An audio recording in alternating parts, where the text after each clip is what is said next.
teno wa me pasho me iti wono lera antin ni ya te yom total ni aber sharon kero ni rawnge na kere ni me sharon moro kai won YouTube rawn no kuto tin ni ya te yom total the company me legit no ere kana mo te lo ni mutungu ti Kampala otigi ni kere branches apola ko pat kai wor ka wempe rawn nuongo kai woro tinde rawn nuongo be kuno antini ni ate wot kere kampana mo lo ni legit me woti shoho so ate luongo wuno tin langa me tikano ene ni binu wuni legit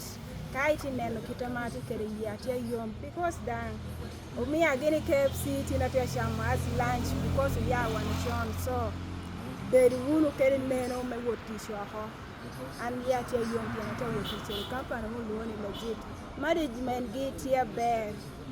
we hawuno ko se luoro e koni kai woro jo yeli jo to chere yin no mon ko bera teni